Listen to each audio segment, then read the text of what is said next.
Bismillahirrahmanirrahim. Assalamualaikum warahmatullahi wabarakatuh. Alhamdulillah, syukurillah ala nikmatil iman wal islam wala haula wala quwata illa billahil aliyil azim. Allahumma sholli wa sallim ala sayyidina Muhammad wa ala ali sayyidina Muhammad kama shallaita ala sayyidina Ibrahim wa ala ali sayyidina Ibrahim fil alamin innaka Hamidum Majid, amma ba'du. Pemirsa, selamat berjumpa kembali dengan channel YouTube saya. Kali ini saya akan sedikit memberikan satu pemahaman tentang jenis air yang kita asma. Pada intinya bahwa air apa saja, air mineral khususnya ya, air sumur, air sumber, itu semuanya bisa diasma ya. Nah, akan tetapi ada beberapa air yang memang diberikan satu keistimewaan oleh Allah Subhanahu wa Ta'ala melalui proses alam yang alami, sehingga air tersebut ya, mohon maaf, meskipun tidak kita asma, dia sudah mengandung tuah. Sekali lagi saya garis bawahi, meskipun tidak diasma, air tersebut sudah mengandung power yang luar biasa. Tergantung dari niatnya masing-masing orang tentunya. Bentar ya, ngopi dulu.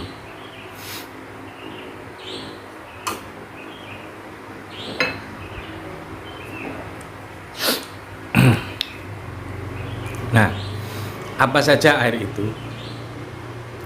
Yang paling gampang dan yang paling mudah ya, mudah untuk kita dapat, yaitu air hujan yang pertama kali turun. Sebentar.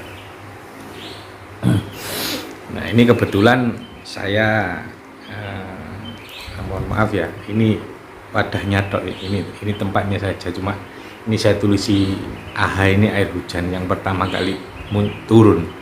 Ini kebetulan saya juga ada stok, ini kurang lebih sudah hampir berapa ini ya, belum ada lagi hujannya. Jadi waktu hujan tahun 2020 ini kebetulan saya pakai seperempat. Jadi kebetulan ada yang ke tempat saya minta agar diberikan syarat atau ikhtiar bahwa agar dia bisa hamil ya, bisa hamil. Kemudian air hujan ini saya gunakan untuk asma, tapi tentunya tidak hanya air hujan saja yang seperempat, saya campur dengan beberapa air. Nah, satu itu air hujan. Yang kedua adalah air sumber mata air ya, yang di daerah Anda atau di daerah pemirsa semua yang terkenal tuanya. Kebetulan di tempat kami di Jawa Timur ini ada 9 wali. Kalau di Jawa Timur sendiri cuma ada Kanjeng Sunan Ampel, Kanjeng Sunan Maulana Malik Ibrahim, Kanjeng Sunan Giri, Kanjeng Sunan Derajat ya, Kanjeng Sunan Sendang Dhuwur ya. Mungkin lebih lah kalau 9 ya, termasuk Syekh Maulana Ishaq, termasuk Raden Santri dan lain sebagainya. Lah, dari para wali-wali itu pasti ada beberapa wali yang memberikan atau yang meninggalkan air atau sumur. Lah, ini ya biasanya mengandung tuah yang luar biasa ya. Biasanya mengandung tuah yang luar biasa, dan ini biasanya air kayak ini ya, air begini ini yang biasanya saya ambil untuk saya asma. Nah, kenapa air yang ada di para makam para wali, kemudian ada beberapa air yang memang disucikan ya, itu saya ambil karena mohon maaf, dari sekian orang yang hadir untuk berziarah ya, untuk berziarah ke makam tersebut, dia pasti menggunakan zikir-zikir yang dilantunkan maupun dalam hati. Nah, logikanya dzikir yang dilantunkan di dalam hati ataupun yang dikeluarkan melalui zahar, ya, la ilaha illallah, la ilaha illallah, kemudian tahlilan dan lain sebagainya, pasti mempengaruhi molekul-molekul air yang ada di sekitarnya. Ini pasti. Karena itu kenapa air-air peninggalan para wali ini sangat-sangat mustajabah, sangat-sangat luar biasa, tergantung dari niat dan ritual. Nah, dari air ini kita kumpulkan jadi satu, ya, kita kumpulkan, kemudian kita asma. Nah, inilah yang dinamakan dengan air karomah para wali. Nah, atau air sumber yang memang dituahkan, atau apa ya, kalau orang Jawa ngomong itu keramat, ya, keramatkan, dikeramatkan.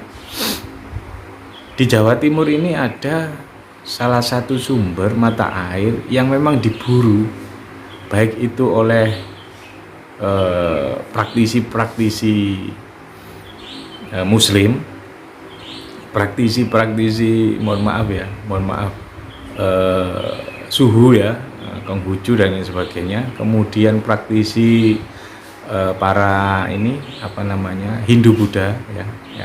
Ini ada salah satu sumber mata air yang memang diburu. Nah, sekedar pengetahuan, di Jawa Timur ini ada satu sumber yang ketika ada perhelatan besar di Pulau Bali, baik itu Galungan, baik itu hari raya Waisak dan lain sebagainya,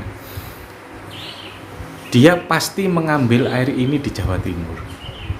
Yang mungkin para pemirsa semua mungkin bisa tahu, ya, ketika ada air kemudian dipercik-percikkan gini, ya, sama biksu itu. Nah, airnya ini tidak sembarangan. Jadi, air ini, ya, ini ngambilnya di salah satu sumber mata air yang ada di Jawa Timur. Ini saya pakai menjadi satu campuran.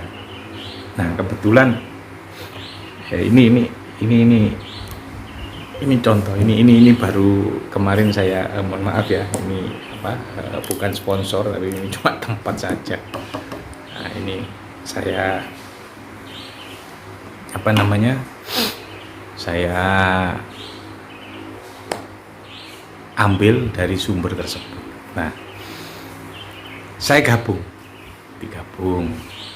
Kemudian ini kenapa saya katakan bertuah, ya. Kalau air hujan jelas di dalam hadis Nabi jelas ada. Apapun penyakit Anda, apapun keluhan Anda tergantung dari niatnya. Dan air yang ada di sumber ini tidak langsung saya gunakan. Saya mengadakan satu riset dulu. Air ini 1 tahun saya endapkan dulu. Sebelum saya asma, saya endapkan dulu bagaimana kalau dia mengeluarkan atau ada seperti mikroorganisme yang hadir di situ, tidak akan saya pakai. Karena apa? Berarti air itu sudah terkontaminasi dengan bahan-bahan yang lain. Dan alhamdulillah dari sumber ini dan beberapa sumber mata air yang saya adakan riset itu hampir semua tidak, meskipun saya endapkan 1 tahun, tidak ada satupun mikroorganisme yang ada di dalamnya. Dan terkenal dengan sebutan air zam-zamnya Jawa Timur atau air zam-zamnya Pulau Jawa. Di googling aja.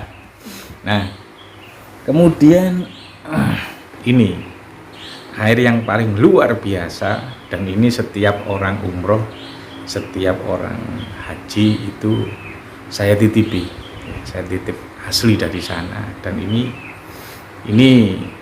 saya kasih Z, ini zam-zam. Zam-zam ini. Nah,